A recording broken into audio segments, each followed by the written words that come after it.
Hey class, here we go finally with our fourth, let me push this up like that, fourth of four lectures, and I did a lot of, I've got finals and rough drafts happening in some of my upper division courses, so I'm getting back to you now here to wrap up this little lecture. I hope some of you will have had the interest to come and look and see if this has happened. So let's do a quick review. We began by talking about the heterogeneous nature of Heart Mountain itself, that its geological story as a clip that came crashing off of a larger sheet of bedrock up in the Bighorns or the Beartooths, moving 100 miles an hour, resting out here on the sedimentary ground. It can actually function like a metaphor for how many times Native Americans were broken off of their homelands and sent thundering across our country on trails of tears of 100 different varieties to be relocated out on the settled grounds and really desolate places of the country that was kept being whittled down into Indian territory. But that now we're at a moment in time where these spots are standing as a bit of a landmark, an orienting force for us to consider what does it mean to be at home, what does it mean to belong on this land, that the indigenous presence is in a revitalization moment with its universities, its colleges, its tribal colleges, the creation of tribal constitutions, efforts in legal courts, in educational fields, so that it's a new kind of landmark for all of us, that all of us can use to consider, given 21st century ecological and economic realities, might there be some new relationships to build with the indigenous peoples of this land and restore some of the presence and cultural heritage that was lost during that settler and conquest event that is our history. Went through some of the history of how the Crow territory got whittled down from 33 million acres down to about 3 million now, and then we had moved through some of the Crow cultural story that relates to Heart Mountain, particularly what I've called the first separation. The idea that in their creation story, they have the story about the first time that the link between the Creator and humans got severed. And that was when men rejected the gift of tears. And so the Creator said, nevertheless, if you will show me through your efforts at discipline, and if you will seek me out in the desolate places, if I show you mercy, the gift of tears will allow you the gift of supernatural sight. And with that, if we recall, this notion that the Creator's energy is imbued in special places, if one has that gift, one will then be able to see out in the world where the gifts of power and energy reside, and you would be able, through visions, through dreams, through your artifacts, whether it's the color of feather that you should tie, where you should tie it, where it should go on your horse, the what should be in your medicine bag, that these material items will help carry with you some access to that divine power, and a particular Crow sense that they were good at. They were aware of energy at work in the world and good at tapping into it. So the first, here we go more specifically now into why Heart Mountain itself is so special, especially to the kicked in the bellies or away from the center band.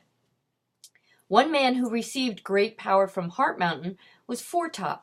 His story is central to the loosely bounded canon with which the Crow can model their practices. And remember, Grant says, right, because most written traditions have their canons, and everybody has to pay attention to those canons to know what's the right way to behave and how does the church, for instance, feel about something.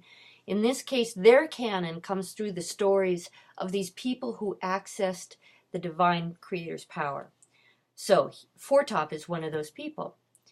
It is also a great American story, and go to Heart Mountain and seek out Baishta Gushte, the gift of tears.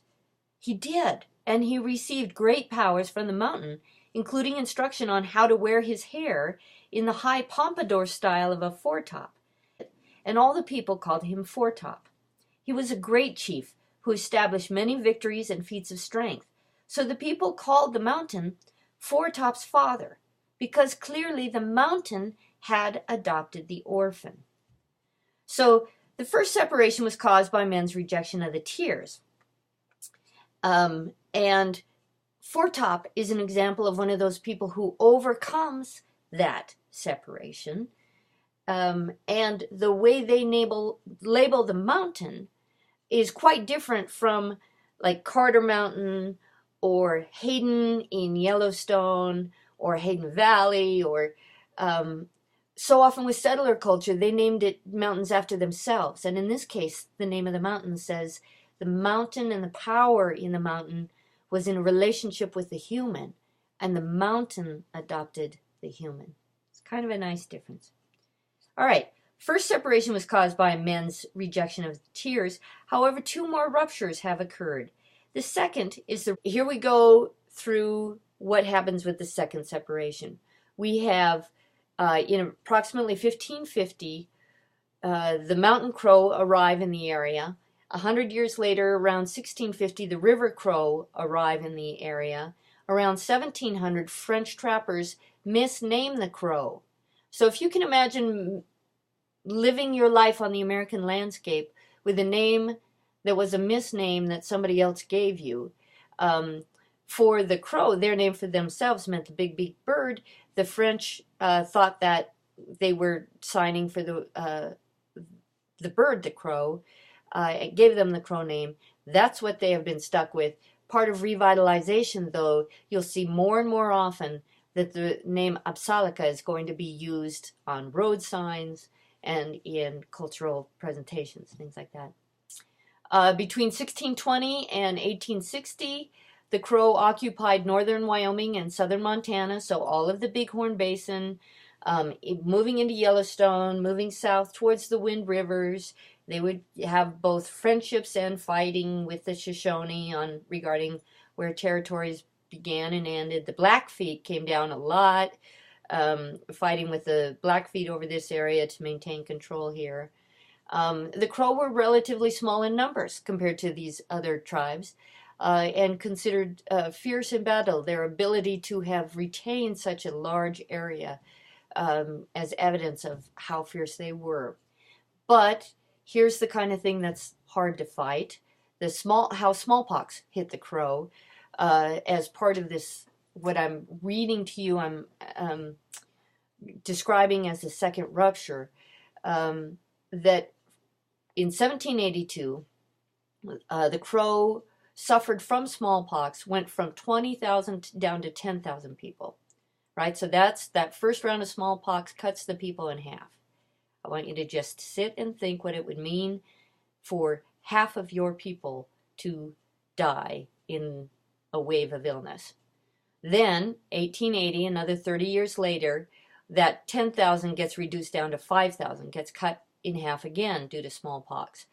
Another 20 years later, the number gets cut down by more than half, down to 2,000. And by 1850, the Crow are down to about 1,200 people.